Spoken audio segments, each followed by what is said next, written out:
Saludos cordiales. En calidad de estudiantes de la Universidad Laica Vicente Rocafuerte, pertenecientes a la Facultad de Ciencias Sociales y Derecho, carrera de Derecho, del quinto semestre, sección diurna, les presentamos a nuestro equipo conformado por Henry Vélez, Denis Rivadeneira, Daniel Ordóñez, Rubí Vallejo, Andy, Jorge Paguay y Roland Alvarado, quienes, dentro de la materia de Derecho Civil 4, cátedra dictada por nuestra docente, la prestigiosa abogada Shirley Gilliver, les presentamos como tema las obligaciones, los cuasicontratos, los delitos, los cuasidelitos y la importancia de estos en el campo de nuestra futura profesión. A continuación, iniciamos nuestra exposición. Conceptos básicos de cuasicontratos. Para entender primero los conceptos básicos de cuasicontratos, tenemos que primero entender de dónde nace el cuasicontrato. Históricamente, los jurisconsultos romanos observaron ciertas obligaciones que nacían ex varis causarum figuris. Esto es, de diversas causas que no eran ni un contrato ni un delito. Estas obligaciones deberían ser consideradas como si resultara de un contrato o como si proviniera de un delito. Para los juristas romanos, solamente intentaron justificar la fuerza obligatoria y el régimen a que debían estar sujetas estas obligaciones. Producto de una equivocada interpretación de una fuente romana, el cuasicontrato ha sido objeto de agudas críticas de los juristas, entre los que destaca Planiol. ¿Qué nos expresa Planiol? Nos dice que la expresión cuasicontrato sugiere la idea de una institución análoga al contrato, que casi es un contrato, diferente solo por circunstancias accesorias o subalternas. Entre tanto, sus diferencias son capitales. El contrato supone un concierto de voluntades, ¿verdad? Lo que está ausente en el cuasicontrato. Por otra parte, el acuerdo de voluntades en el contrato crea las obligaciones y determina sus defectos. En el cuasicontrato, en cambio, si de algún modo interviene la voluntad, no crea la obligación. ¿Qué nos dice Planiol? Él niega que el cuasicontrato sea un hecho voluntario, tanto porque la voluntad no genera la obligación que se impone al autor del acto, como porque suele resultar obligado quien no lo ha expresado de ningún modo.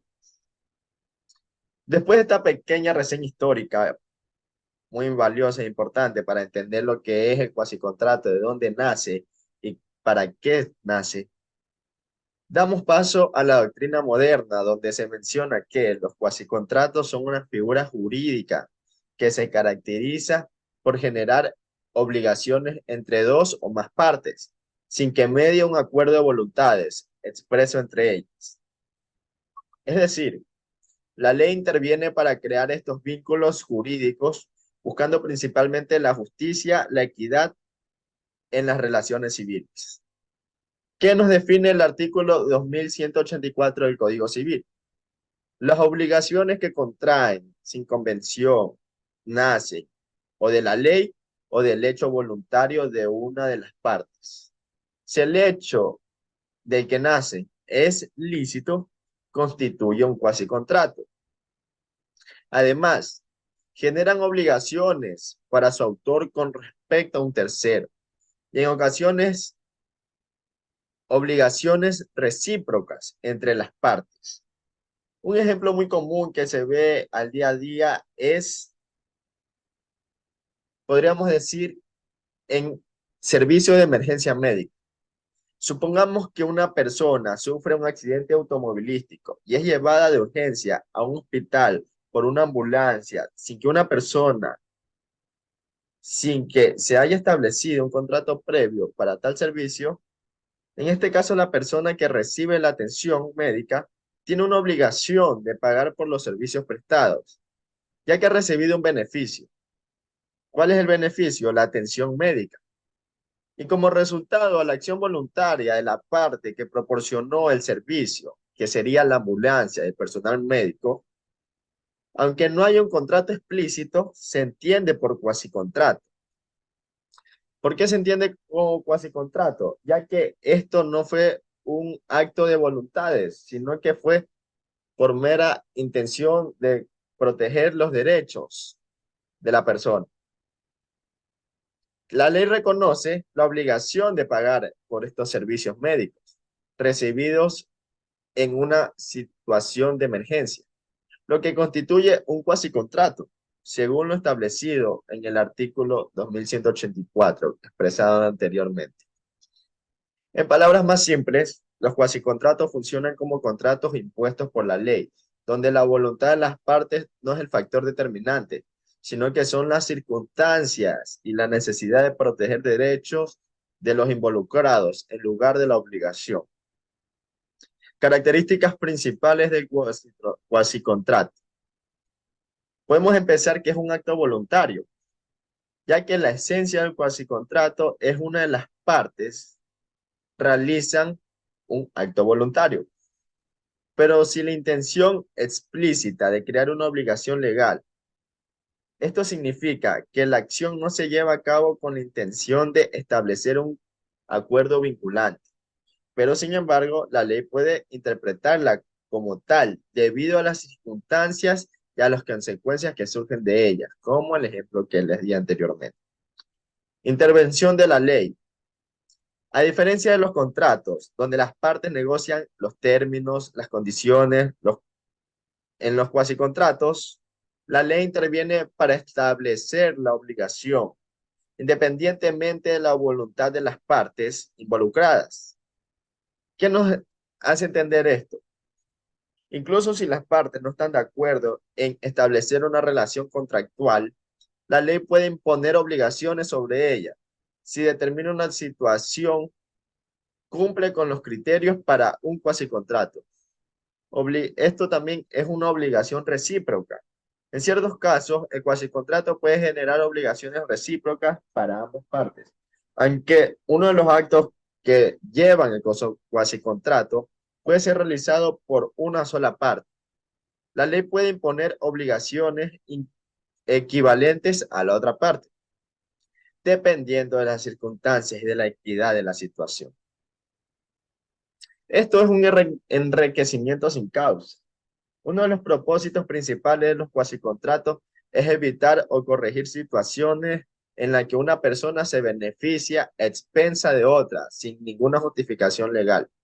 Este principio se conoce como enriquecimiento sin causa.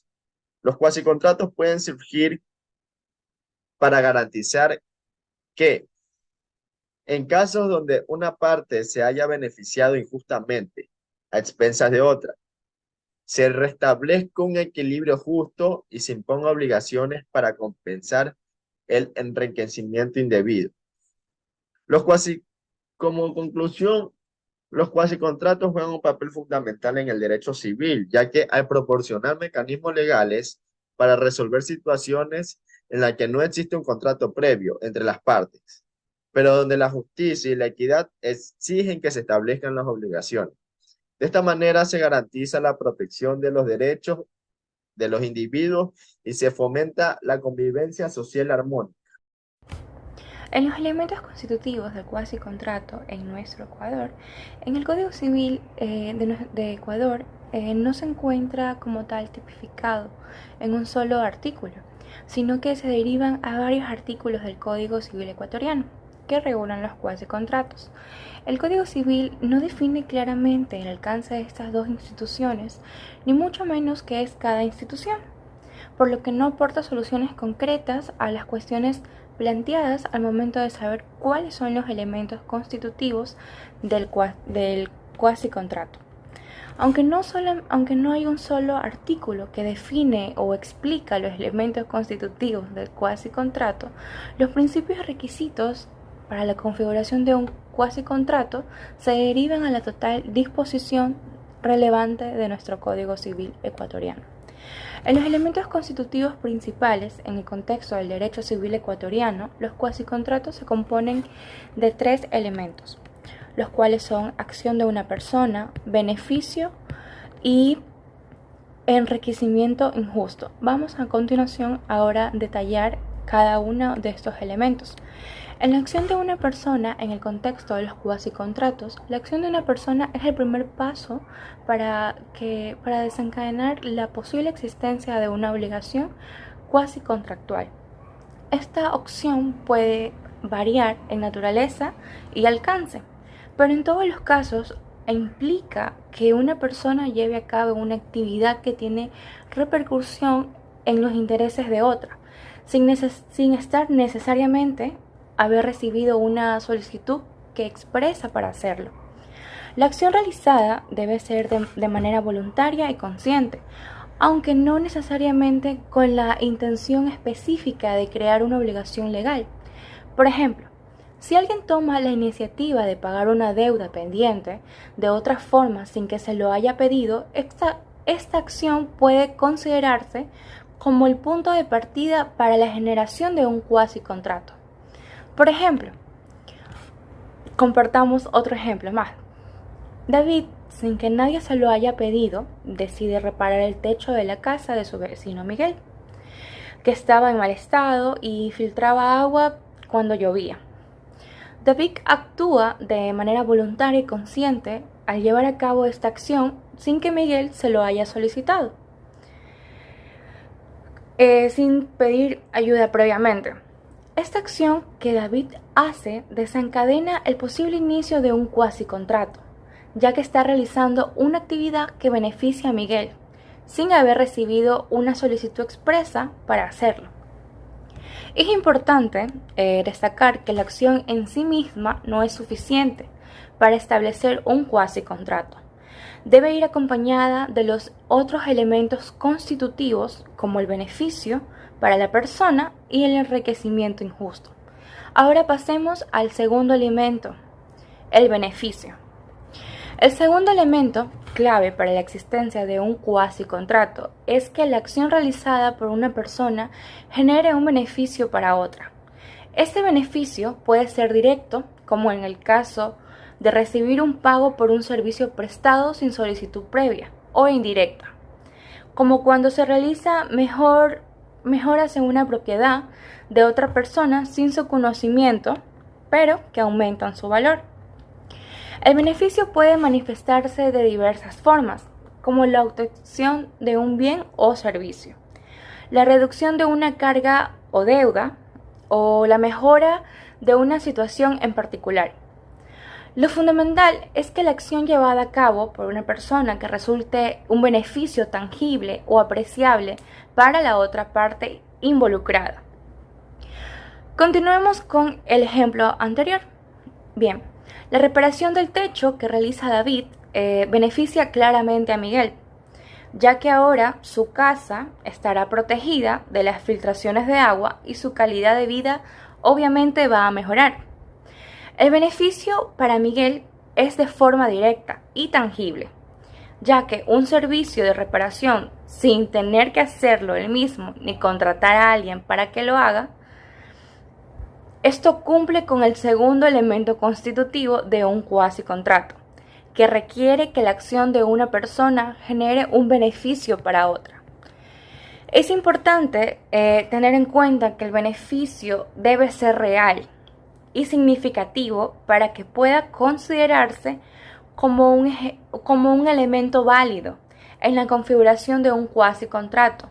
De lo contrario, la mera existencia de una acción sin un beneficio asociado no será suficiente para generar una obligación cuasicontractual. Vamos a pasar con el último elemento, el cual sería el enriquecimiento injusto. Finalmente, es nuestro tercer elemento constitutivo, es el enriquecimiento injusto de una persona que realiza la acción.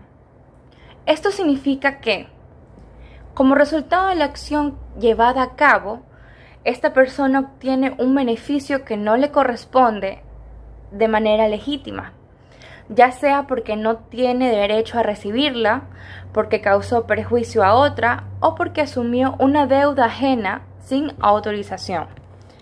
El concepto de enriquecimiento injusto es fundamental en la teoría de los cuasicontratos, ya que establece la base para la intervención legal en situaciones donde una persona se beneficia a expensas de otra de manera injustificada.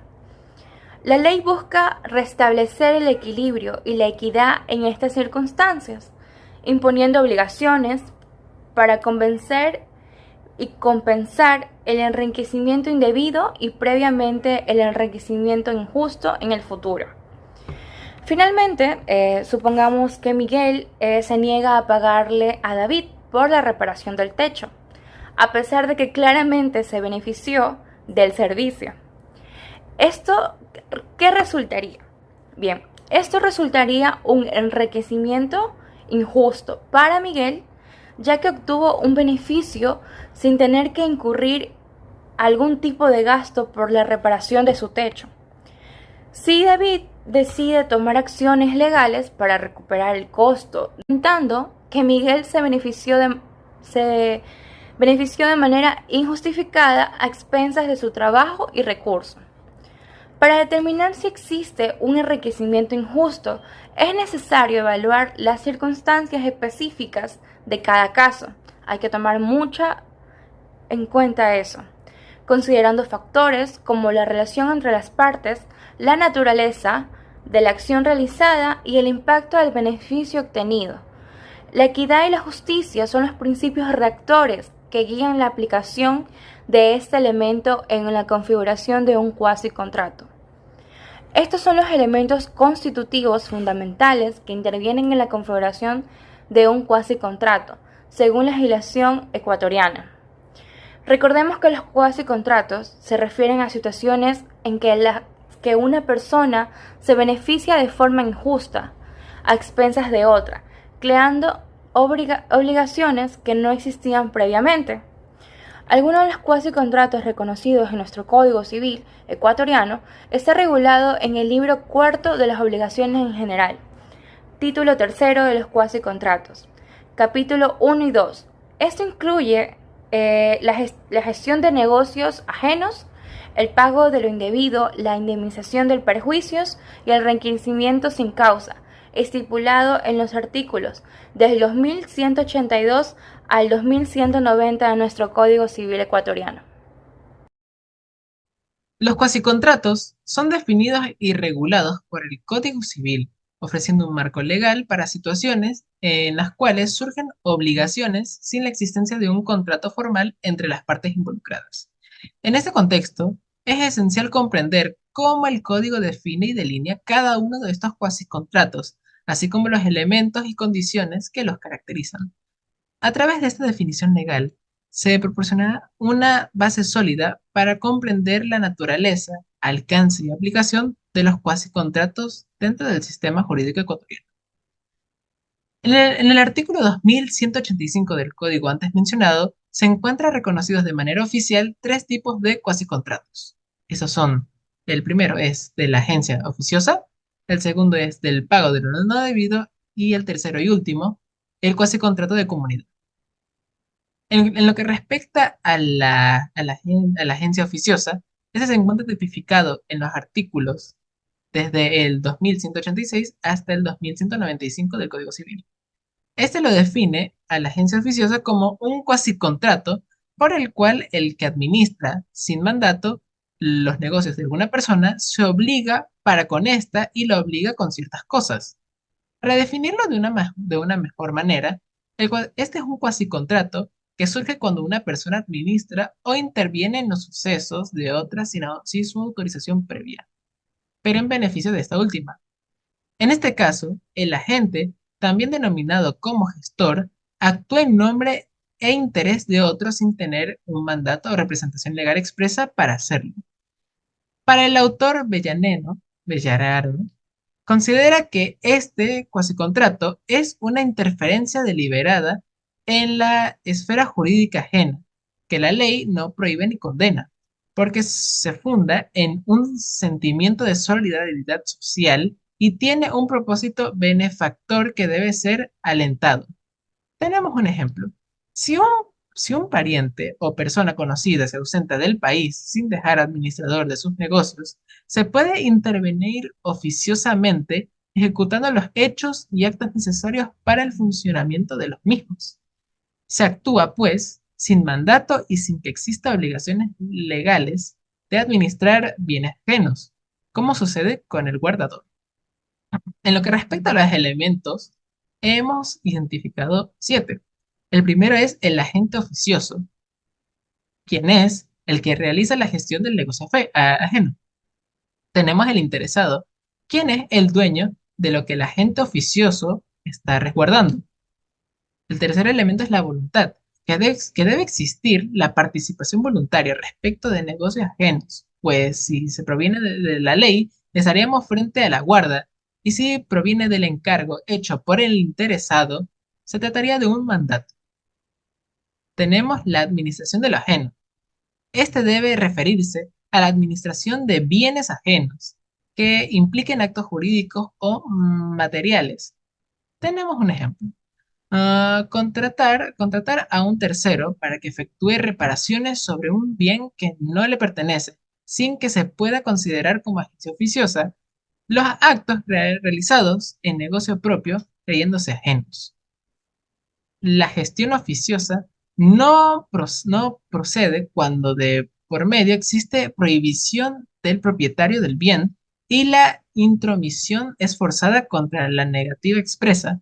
Sin embargo, en la ley se encuentra tipificado que cuando esta gestión, a pesar de ser contraria a la voluntad, resulta ser beneficiosa, el gestor tiene derecho a reclamarle al dueño lo que sería lo invertido durante su ausencia. Ahora, referente al cuasicontrato de pago de lo no debido, este es un cuasicontrato que se produce cuando una persona realiza un pago indebido a otra, ya sea por error, coacción o cualquier otra circunstancia que invalide la causa o el motivo del pago. En este caso, el pagador entrega una suma de dinero u otro bien a otra persona sin que exista una obligación legal o contractual que justifique dicho pago. El pago de lo no debido se encuentra tipificado desde el artículo 2195 hasta el artículo 2203 del Código Civil. La norma define a este cuasicontrato de la siguiente manera. El que por error ha hecho un pago y prueba que no lo debía, tiene derecho para repetir lo pagado. El pago de lo no debido puede surgir por diversas razones, como un error en la interpretación de un contrato, un pago realizado bajo coacción o amenaza, o un pago efectuado por una tercera parte sin autorización. En todos los casos, el pagador tiene derecho a recuperar el pago indebido siempre que demuestre que no existía una obligación válida para realizar dicho pago. El jurista italiano Giorgio Tesoro menciona que el pago indebido debe considerarse como tal cuando haya sido efectuado sin causa, esto es, cuando haya sido declarada la inexistencia total o parcial del presupuesto objetivo, que según la norma tributaria, particulares constituyen la justificación jurídica de la obligación. Ahora, acerca de los elementos del pago no debido, hemos identificado 3. La existencia de un pago, la inexistencia de una obligación y el error. Respecto a la existencia de un pago, el pago de lo no debido implica la entrega de una cosa, ya sea dinero, bienes muebles o inmuebles, a una persona a la que no se le debía dar.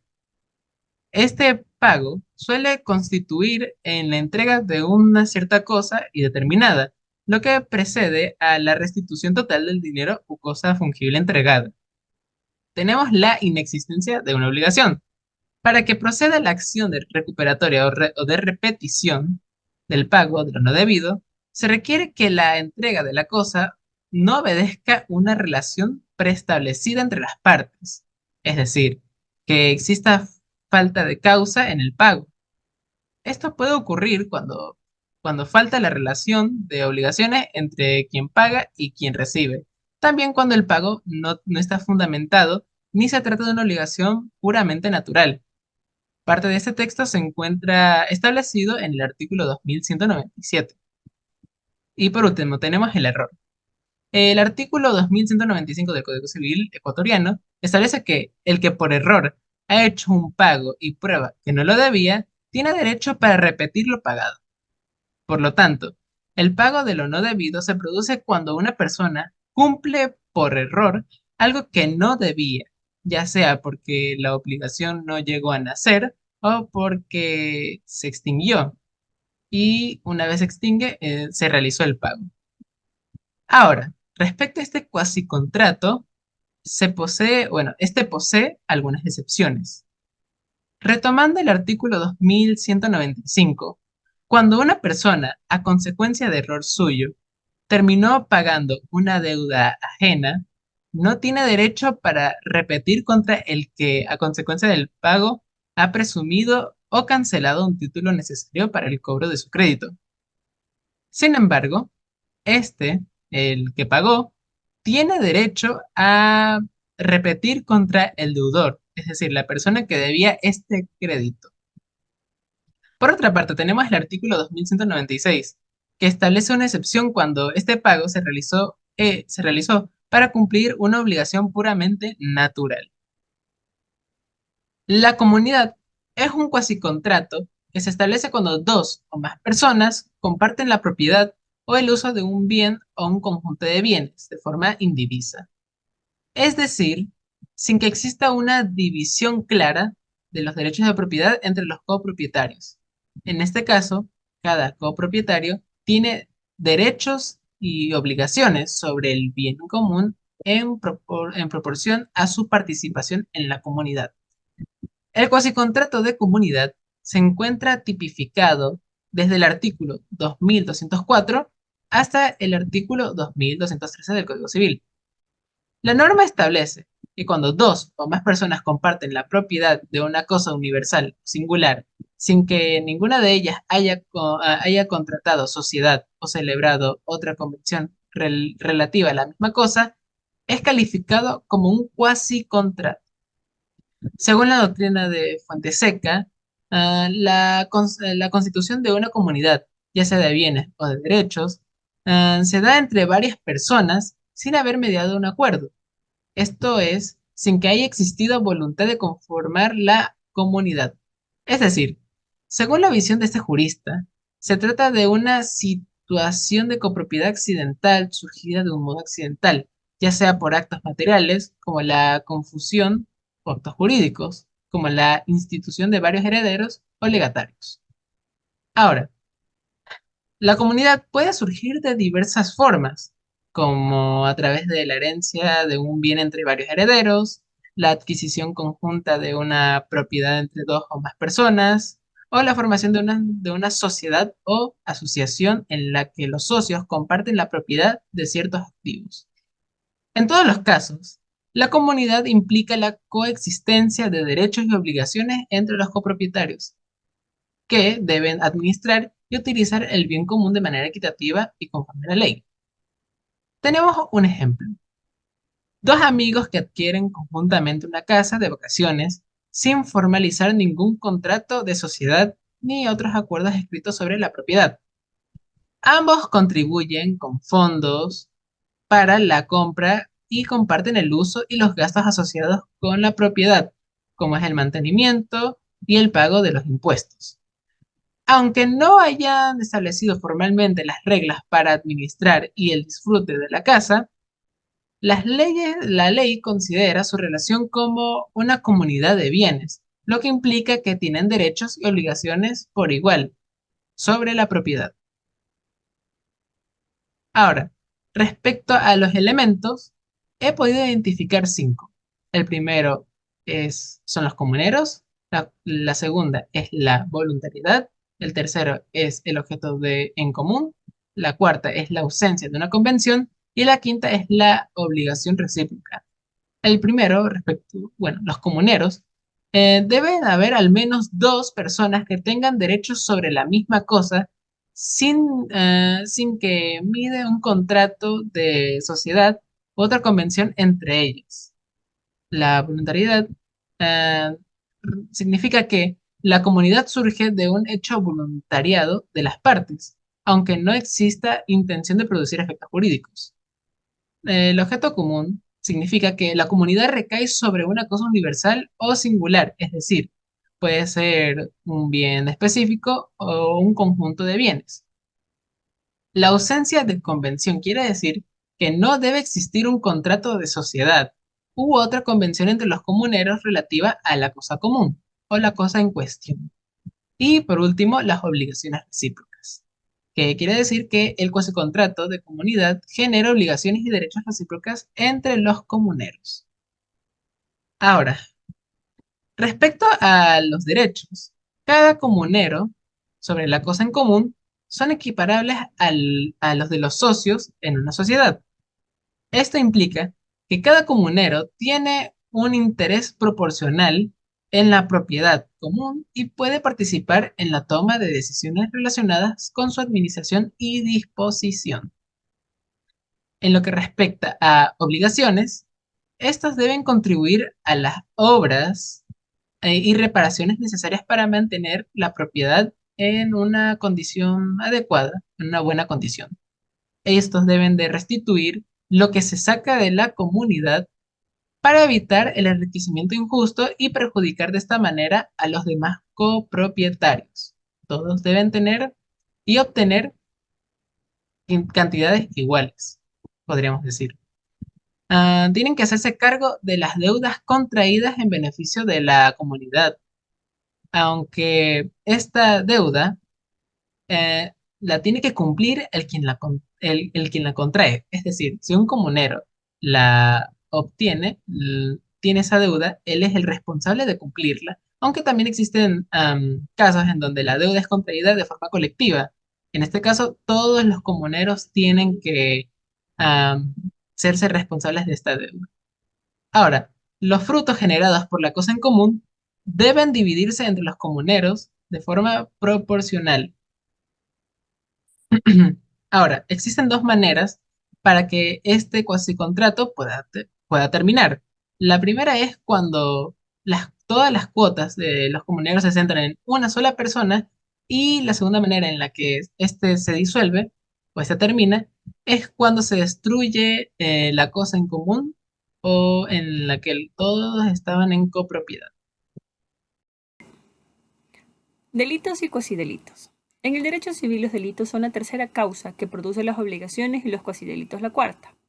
Los delitos y cuasidelitos son conceptos fundamentales en el ámbito del derecho civil que se relacionan con la responsabilidad por acciones ilícitas que causan daño a terceros, mientras que los delitos implican conductas tipificadas como ilícitas y con intención de dañar. Los cuasidelitos se refieren a acciones negligentes o imprudentes que generan un perjuicio sin necesidad de intención. Comprender la diferencia entre delitos y cuasidelitos es esencial para determinar la responsabilidad civil, la obligación de reparar el daño y los elementos que configuran cada una de estas figuras jurídicas.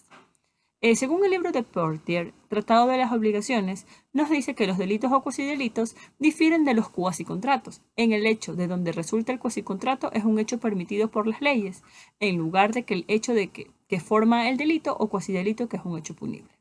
Resulta de la definición que hemos dado de los delitos y cuasidelitos que solo las personas dotadas de razón son capaces de cometerlos, pues los que no la tengan, como los niños e insensatos, no son capaces ni de la malignidad ni de imprudencia. Es por esto que si un niño o un loco hace alguna cosa que cause daño a alguien, no resulta obligación ninguna de la persona de este niño o de este loco o demente, pues lo que han hecho no es un delito, ni un cuasidelito. Por lo mismo, no hay imprudencia ni malignidad, de que no son susceptibles a estas personas. No se puede definir precisamente la edad en la que los hombres tienen el uso de razón y por consiguiente son capaces de malignidad, gozando de ella unos antes que otros, así es que hay que estimar la cuestión según las circunstancias. Pero desde que una persona tiene el uso de razón y que se percibe en el hecho por el cual ha causado algún daño a otro, reflexión o malignidad, el hecho es un delito y la persona que lo ha cometido, bien que no haya alcanzado todavía la edad de pubertad, contrata la obligación de reparar el daño causado. De donde nace esta máxima es la imprudencia se excusa mucho más fácilmente en los jóvenes. Aunque la embriaguez haga perder el uso de la razón, una persona no deja por esto de estar menos obligada a la reparación del daño que ha hecho a alguien en estado de embriaguez, pues es por su culpa si se encuentra en tal deplorable estado. Y en eso difiere un hombre embriagado de los niños y de los insensatos, a quienes no se puede imputar falta alguna. No es dudoso que un incapacitado por causa de prodigalidad se obligue a la reparación del daño que causa por los delitos o cuasi delitos que cometa, pero no puede contraer obligación alguna al contratar. La razón de esta diferencia es evidente. Aquellos con quien ha contratado deben saber con quién contratan, siendo pública la interdicción, y por consiguiente costarles a su Estado. Más nada se puede imputar a aquellos a quienes él ha causado daño por sus delitos o cuasi delitos, pues no pueden sufrir perjuicio a causa de una interdicción, que no debe procurarse la impunidad de estos delitos. Esta razón sirve también para decidir que un incapacitado puede ser condenado al pago de multas pecuniarias por los delitos o cuasi delitos. Contra la opinión de la glosa y de algunos otros doctores que dicen que pues la interdicción no sea establecido más que para impedir que contraten temerariamente y no para procurarles la impunidad de sus delitos. Todo lo que acabamos de decir de los incapaces tiene aplicación en relación a los menores púberes o próximos a la pubertad, que están todavía bajo la autoridad del tutor, salvo que los hechos de imprudencia, que nosotros llamamos cuasi delitos, se excusan más fácilmente en esa persona que en los mayores incapacitados por causa de prodigalidad. No solamente la persona que ha cometido el delito o cuasi delito está obligada a la reparación del daño que ha causado, sino que aquellos que tienen bajo su autoridad a dichas personas, tales como padres y madres, tutores y preceptores, son responsables de esta obligación cuando el delito o cuasi delito ha sido cometido en su presencia, y generalmente cuando pudiendo impedirlo no lo han hecho. Mas, si no han podido impedirlo, no son responsables. Aquellos que son responsables de las obligaciones de un delito cometido por otra persona y en cuya perpetración no se han concurrido, su responsabilidad es otra que la del autor del delito. Bien de ese ser responsable personalmente por la suma a que haya condenado en reparación del daño causado, pudiendo en consecuencia reducirlo a prisión por deudas. Y el delito es de la naturaleza de los que admiten dicha pena, las personas que no tienen otra responsabilidad que la responsabilidad civil. Solo civilmente es responsable y así no procede el embargo o secuestro de bienes y el encarcelamiento de sus personas. Delitos. Se llama delito al hecho por el cual una persona por dolo o malignidad causa perjuicio o daño a otra. Son acciones o omisiones que están tipificadas y sancionadas por la ley penal. Cometen delitos aquellos que incurren en conductas consideradas como tales por el ordenamiento jurídico. Estas conductas pueden ir desde el hurto hasta el homicidio, pasando por delitos financieros contra la propiedad intelectual, entre otros. Ramón Mesa Barros señala que el enfoque principal del delito radica en el elemento psicológico. En el delito civil existe dolo, es decir, la intención positiva de causar daño a otra persona o a sus bienes. Por lo tanto, el delito es un hecho dañino e intencional, mientras que el cuasi delito es un hecho culpable y perjudicial. Elementos del delito. Los delitos pueden ser clasificados de diversas formas, según su gravedad, modalidades de ejecución, intención del autor, entre otros criterios. En el ámbito del derecho civil, los delitos se caracterizan por ser acciones u omisiones ilícitas que causan daños a terceros, generando responsabilidad civil para el autor. Primero, transgresión a la ley. La transgresión a la ley implica una conducta contraria a derecho, es decir, una acción que viola las normas jurídicas establecidas por un sistema legal específico. Abarca una amplia gama de comportamientos y situaciones que están prohibidas por la ley y que pueden ser sancionados de diversas maneras según la gravedad de infracción y el contexto legal en el que se produce. En el ámbito civil, esta puede implicar el incumplimiento de obligaciones contractuales, el daño causado a la propiedad de otro individuo, la negligencia en el ejercicio de una profesión u oficio, entre otros. 2. Daño causado. El daño causado se refiere a las consecuencias negativas que resultan de la comisión de un delito o una conducta ilícita por parte de una persona. Este es el elemento central de la obligación de reparar, fundamental para establecer la responsabilidad del infractor y determinar las medidas de reparación que deben tomarse para compensar al afectado por el perjuicio sufrido. 3. Relación de causalidad. La relación de causalidad es un principio fundamental en el derecho que establece que debe existir un vínculo adecuado entre la conducta ilícita y el daño producido para que se pueda responsabilizar a alguien por dicho daño. Cuarto, intención de causar daño, dolo. La intención de causar daño o dolo se refiere a la voluntad deliberada y consciente de realizar una acción que genere un perjuicio o daño a otra persona. Cuando se habla de dolo en el derecho civil, se hace referencia a que el agente actuó con pleno conocimiento y voluntad de cometer la acción dañina. La existencia de dolo en un acto ilícito puede influir significativamente en la determinación de la responsabilidad y las consecuencias legales para el autor del mismo. 5. Sujetos del delito. Los sujetos del delito permiten identificar a las personas involucradas en la comisión de un delito y aquellas que resultan afectadas por el mismo. A. Sujeto activo. Es la persona que realiza la conducta típica del delito, es decir, quien lleva a cabo la acción que constituye el delito según lo establecido en la ley. B. Sujeto pasivo. Es el titular del bien jurídico afectado por el delito, es decir, la persona o entidad que sufre las consecuencias negativas de la conducta ilícita. Obligación de reparar. La obligación de reparar en el ámbito de los delitos civiles busca restablecer la situación de la víctima al estado anterior a la comisión del hecho ilícito. Se fundamenta en el principio de reparación integral, el cual implica compensar de manera adecuada y proporcional todos los perjuicios sufridos por la víctima. Autores como Massot destacan que la reparación integral no pretende eliminar el daño del mundo de los hechos, pues ello sería imposible. La reparación tiene su punto de partida en un daño ya consumado y busca mediante la indemnización colocar a la víctima en una situación lo más cercana posible a la que tendría de no haberse producido el ilícito. Cuasidelitos. Los cuasidelitos son eventos que, aunque no están tipificados como delitos, pueden generar responsabilidad civil. Se refieren a acciones u omisiones negligentes que causan daño a otra persona y se caracterizan por ser conductas culposas u omisiones que causan daño a terceros sin necesidad de que exista una voluntad directa de dañar. Según la doctrina, los delitos y cuasidelitos son fuentes de responsabilidad civil extracontractual, distinta de los contratos. Se diferencian en que los delitos son actos dolosos que causan daño a otro, mientras que los cuasidelitos son actos culposos que también generan responsabilidad. Elementos del cuasidelito. A. Conducta negligente, imprudente o descuidada que causa daño a terceros. Esta se refiere a acciones o omisiones de una persona que incumplen el deber de cuidado que razonablemente se espera de ellas en una determinada situación. Esta falta de cuidado puede derivar en daños o perjuicios para terceros. B. Ausencia de intención de dañar. A diferencia del delito, en el cuasidelito no existe la intención positiva de causar un perjuicio.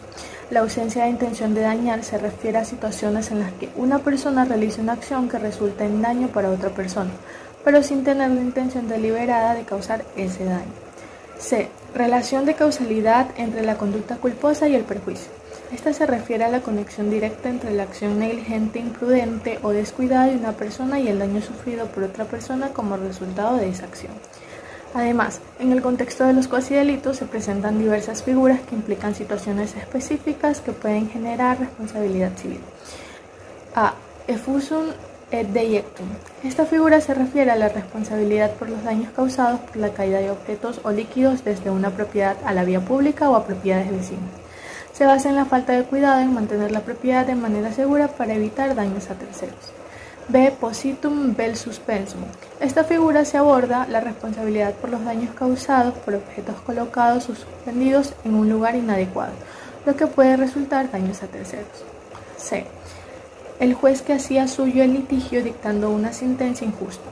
Esta figura se refiere a la responsabilidad de un juez que al emitir una sentencia injusta o parcializada causa perjuicios a una de las partes involucradas en un litigio. D. Robos y daños sufridos en naves, hoteles y establos.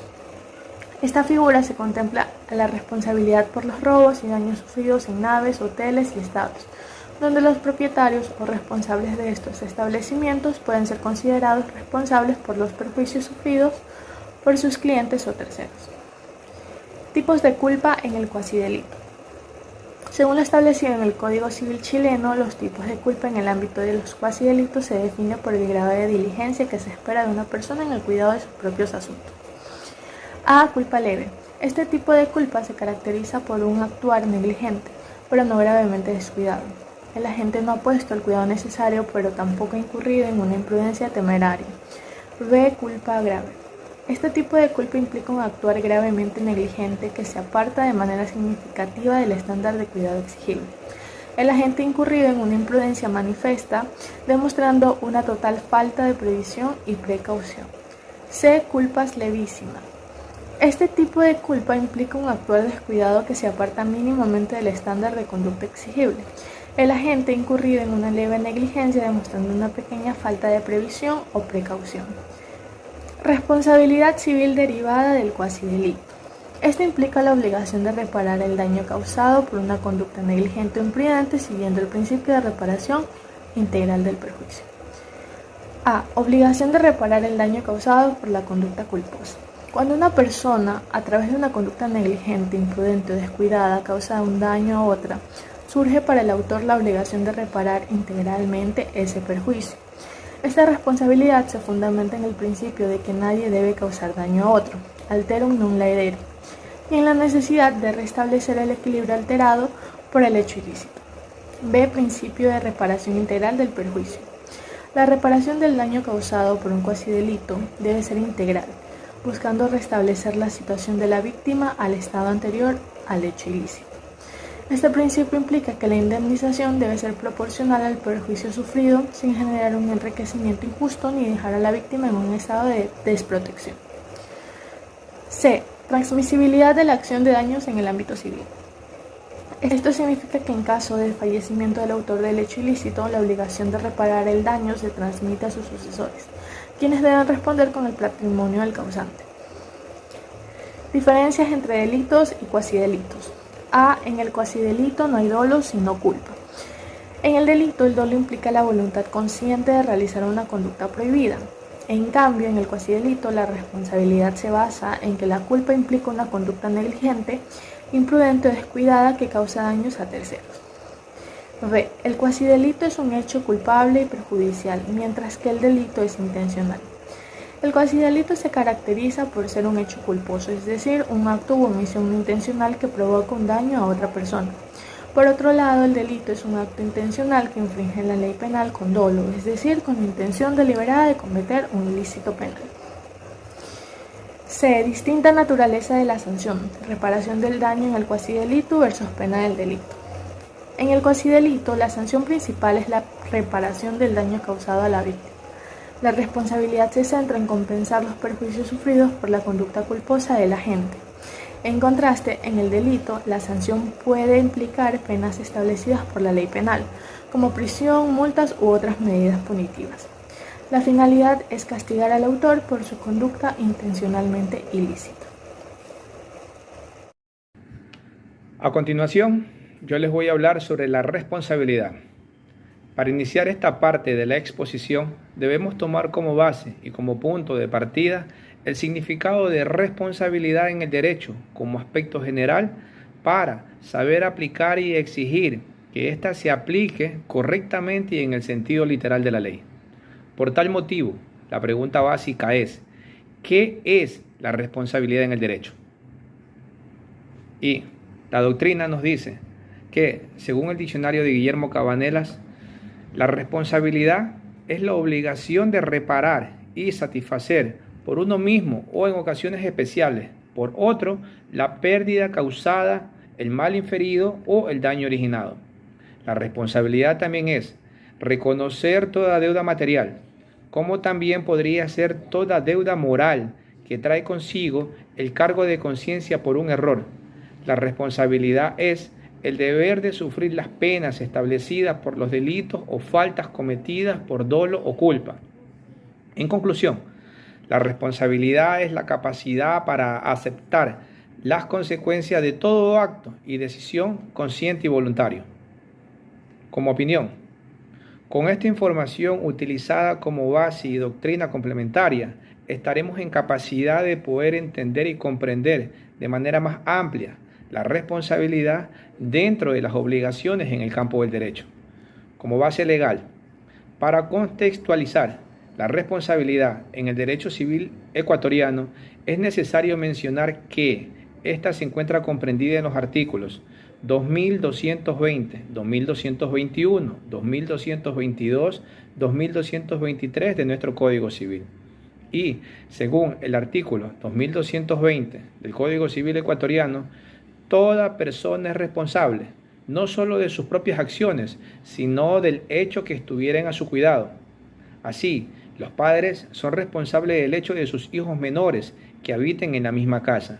Así, el tutor o curador es responsable de la conducta del pupilo que vive bajo su dependencia y cuidado. Así, los jefes de colegios y escuelas responden del hecho de los discípulos mientras están bajo su cuidado, y los artesanos y empresarios del hecho de sus aprendices o dependientes, en el mismo caso. Pero, cesará la obligación de estas personas si con la autoridad y el cuidado de su respectiva calidad les confiere y prescribe, no hubieran podido impedir el hecho. La pregunta es, ¿qué nos quiere decir el artículo 2220 del Código Civil con todo este planteamiento? Y la respuesta es, con este planteamiento, la norma nos menciona que debemos ser conscientes de nuestros actos, porque será nuestra obligación responder por ellos. Esto hablando en primera persona. De igual manera, en calidad de padres, según la ley, tenemos la obligación de responder por los actos de los hijos no emancipados que sean menores de edad. Esto forma parte del derecho de familias, al tenor del artículo 66 del CONA y al tenor del artículo 21 del Código Civil, donde se menciona que menor de edad o simplemente menor es el que no haya llegado a cumplir los 18 años de edad. Paso seguido, cuando hablamos de la responsabilidad de los jefes de colegios y escuelas, así como también de la obligación que tienen los artesanos y los empresarios para con los aprendices, nos acogemos al artículo 29 del mismo cuerpo legal, en este caso el Código Civil ecuatoriano, donde se menciona la responsabilidad que tienen las personas jurídicas y, con el último inciso, se hace mención a la extensión de las responsabilidades al tenor del artículo 56 de la Ley de Inquilinato, donde se sostiene que el arrendador o subarrendador son responsables no solo de la culpa, sino también de la familia, huéspedes, dependientes o encargados. Responsabilidad sobre los delitos y los cuasidelitos. Opinión. En este caso, ya no se explicará los conceptos de los delitos y los cuasidelitos, porque esa conceptualización y contextualización ya fue abarcada por mucha experticia por parte de mis compañeras con anterioridad. Por tal motivo, pasaremos directo a la explicativa básica de la responsabilidad dentro de los delitos y los cuasidelitos. Como base legal, según el artículo 2221 del Código Civil ecuatoriano, los padres serán siempre responsables de los delitos o cuasidelitos cometidos por sus hijos menores y que conocidamente provengan de mala educación o de los hábitos viciosos que les hayan dejado adquirir. Opinión. Con esto, la norma utiliza lo establecido en el artículo 21 del Código Civil para poner de manifiesto quiénes son menores de edad y al mismo tiempo transmitir a los padres la responsabilidad de los malos actos ejecutados por sus hijos, teniendo en consideración como concordancia de que los padres deben velar por el cuidado y el sustento de sus hijos al tenor del artículo 268 del Código Civil. Caso contrario, se estaría fraguando un cuasidelito, porque los padres no asumen las responsabilidades para con sus hijos, negándoles derechos fundamentales como el derecho a tener una familia, derecho a recibir pensión alimenticia, derecho a recibir cuidados básicos, derecho a la educación, derechos al desarrollo integral, entre otros, al tenor del artículo 45 y 69 de la Constitución del Ecuador. Base legal.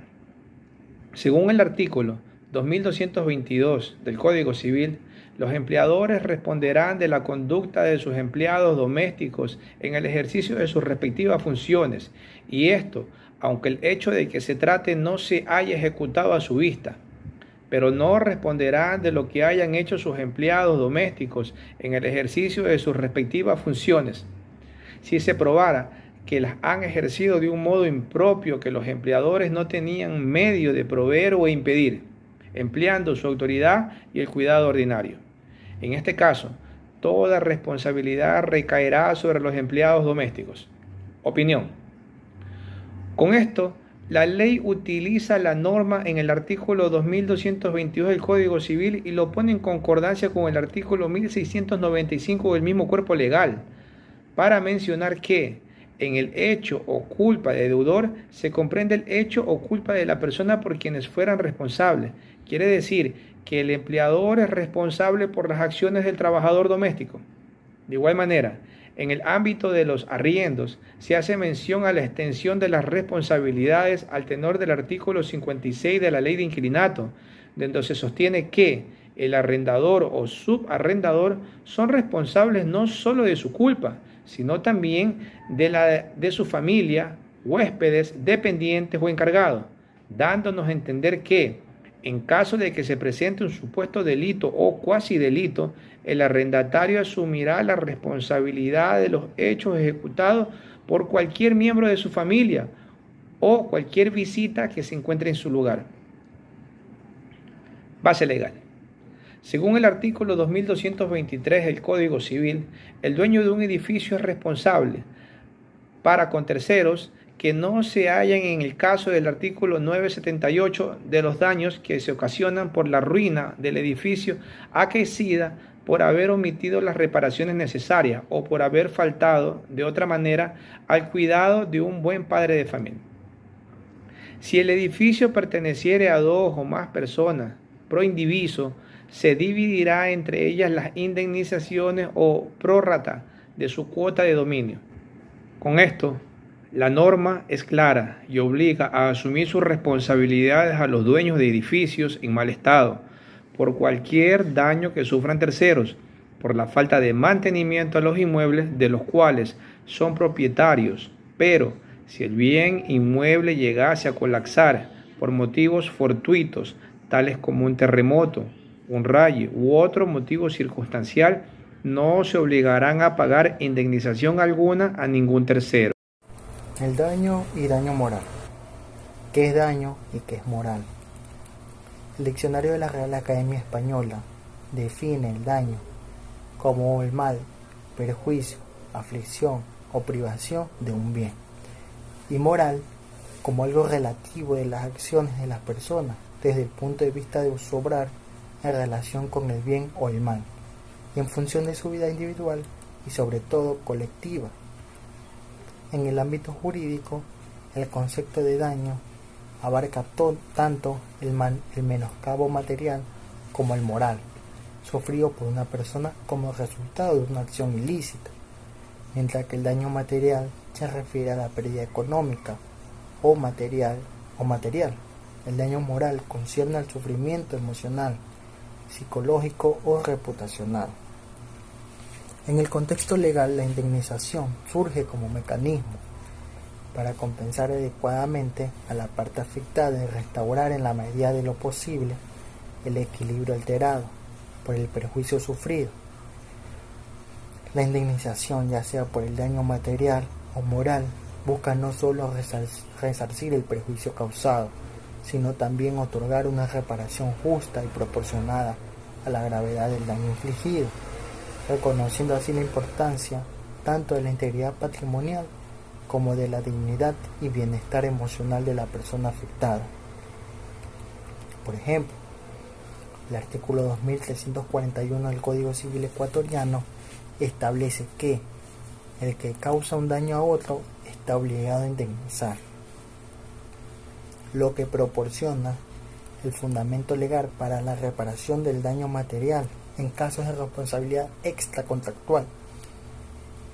Además, el artículo 2342 establece que la indemnización comprende el daño emergente y el lucro cesante, lo que confirma que el daño material en el contexto de los delitos y cuasi delitos abarca la pérdida sufrida como las ganancias dejadas de percibir por consecuencia del acto ilícito.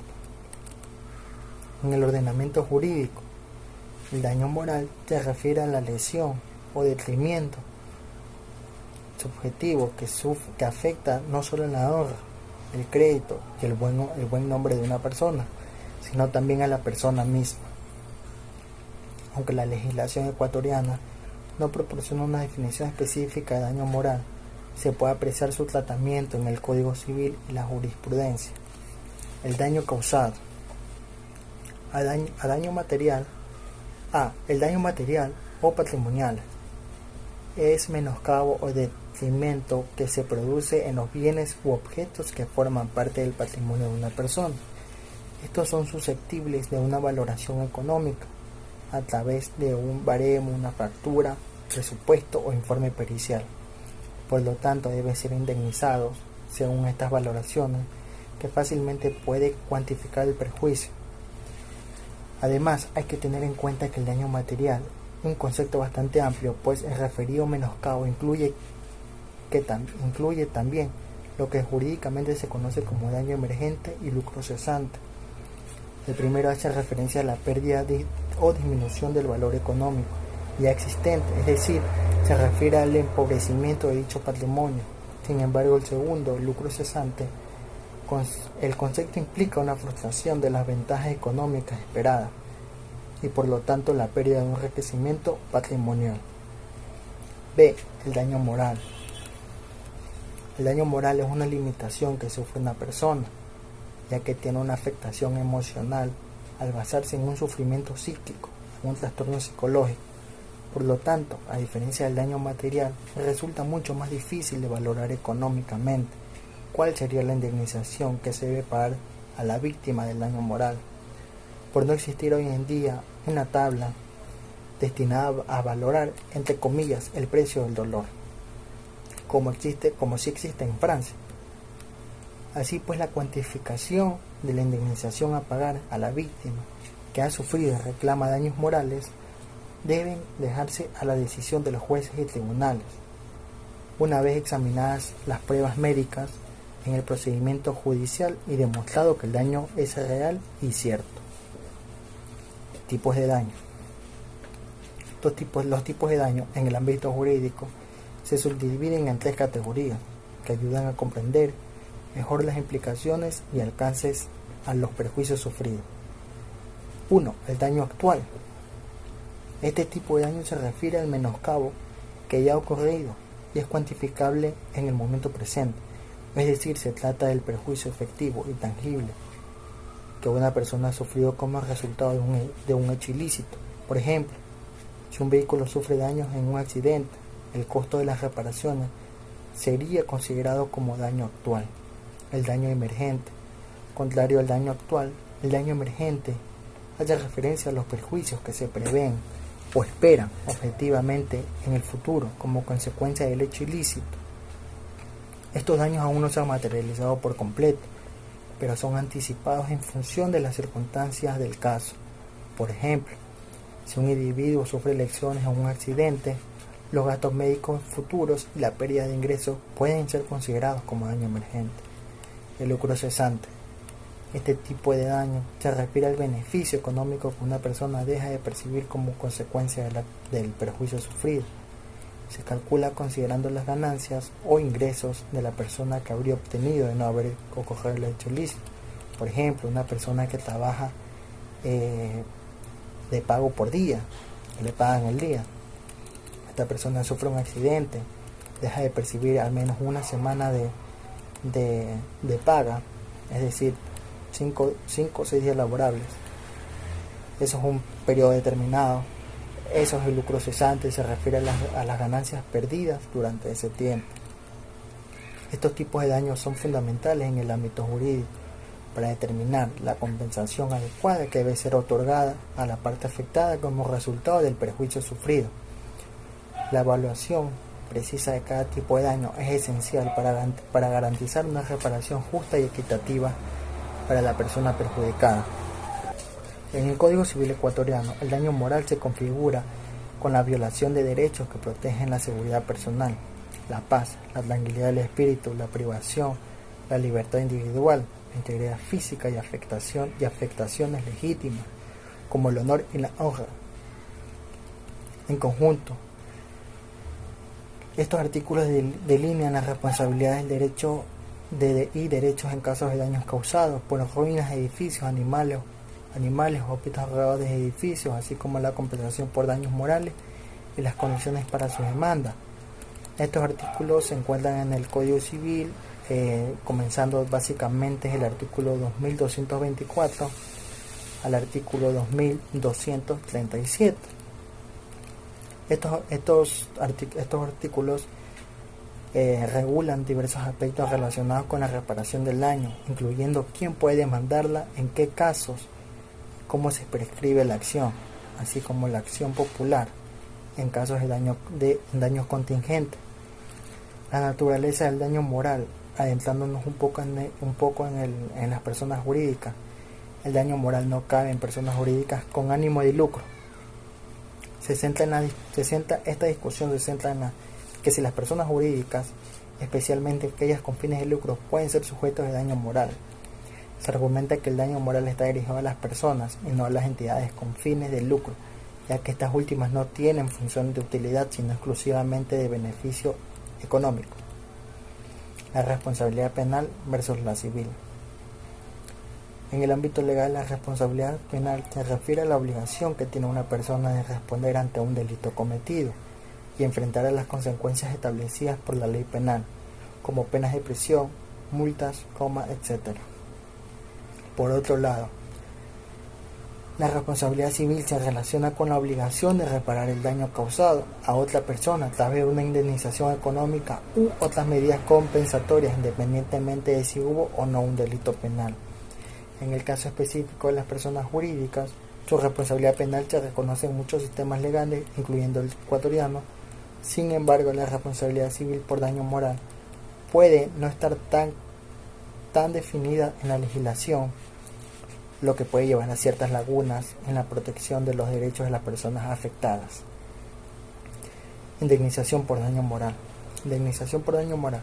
El daño moral se refiere al sufrimiento, dolor emocional o menoscabo a los derechos personalísimos de una persona, como su dignidad, honor o intimidad, a diferencia del daño material, que se puede cuantificar fácilmente en términos monetarios. El daño moral es más subjetivo y su valoración puede resultar más compleja. La indemnización económica por daño moral se establece como una forma de compensar a la víctima por el sufrimiento experimentado, aunque no pueda restaurar completamente los derechos afectados. Es una manera de reconocer el perjuicio sufrido y proporcionar una forma de reparación dentro del marco legal existente. Principio de reparación. El sistema jurídico ecuatoriano, al igual que muchos sistemas de derecho civil, adopta un enfoque indemnizatorio para la reparación del daño moral. Esto significa que busca compensar al afectado proporcionándole una cantidad de dinero que se considera adecuada para compensar el sufrimiento experimentado. A diferencia del enfoque punitivo, el common law, donde se busca castigar al infractor, el enfoque indemnizatorio se centra en restablecer en la medida de lo posible la situación previa al daño, compensando económicamente a la víctima por el perjuicio sufrido. Este análisis refleja la complejidad de atribuir daño moral a las personas jurídicas y la tendencia de enfocar la indemnización en la restitución de derechos más que en la penalización. Nuestro sistema de reparación es indemnizatorio y no punitivo. Este subtema lo dividí en 4, comenzando por la indemnización por daño moral. Se reconoce que el daño moral es complicado de valorar económicamente y la indemnización tiene como propósito principal compensar al afectado por el sufrimiento emocional, no necesariamente restablecer completamente el daño sufrido. La segunda es la responsabilidad del juez. El juez desempeña un papel crucial en la determinación de una reparación justa y equitativa. Debe basarse en evidencia sólida y evitar otorgar una indemnización que resulte en enriquecimiento sin causa para el demandante. El tercero, sistema indemnizatorio. El sistema legal ecuatoriano se enfoca en compensar al afectado para que pueda regresar al estado anterior al perjuicio, a diferencia de los sistemas punitivos, que busca castigar al autor del daño. Criterios de cuantificación. Este es el cuarto. Para establecer la indemnización por daño moral, se consideran varios aspectos como la gravedad y la naturaleza del acto ilícito, la ocupación del afectado y el sufrimiento emocional provocado. El objetivo es proporcionar una compensación proporcional justa al daño moral sufrido. Un poco del derecho comparado con Francia, con España, con Chile, con Brasil. Empezando por Francia, según la RAIN, en el 2016 se interpreta el artículo 9 del Código Civil de ellos en el sentido de presumir el daño moral en casos de vulneración del derecho a la vida privada. A pesar de que el texto legal no sea categórico en este aspecto, sin embargo, esta interpretación ha generado debate, ya que en algunos sectores doctrinales discrepan de esta postura, argumentando que las vulneraciones que no impliquen una lesión a la privacidad del individuo deben regirse por el Estatuto General de la Responsabilidad Civil, donde la prueba del daño moral es ineludible en el artículo 1382 de su legislación. En España, la legislación prevé expresamente la presunción de daño moral en casos de vulneraciones al derecho, a la intimidad, honor e imagen. La jurisprudencia, casi sin excepciones, concede indemnizaciones por daños extrapatrimoniales sin exigir pruebas de los mismos. Sin embargo, esta solución ha sido objeto de críticas, ya que se argumenta que confunde la vulneración de derechos con el propio daño, desviando así la función principal de la responsabilidad civil de la reparación del daño a la protección de derechos subjetivos. En Chile, la Corte ha abordado el problema de la delimitación de los daños a través de una regla objetiva de previsibilidad, basada en los riesgos asumidos por el deudor.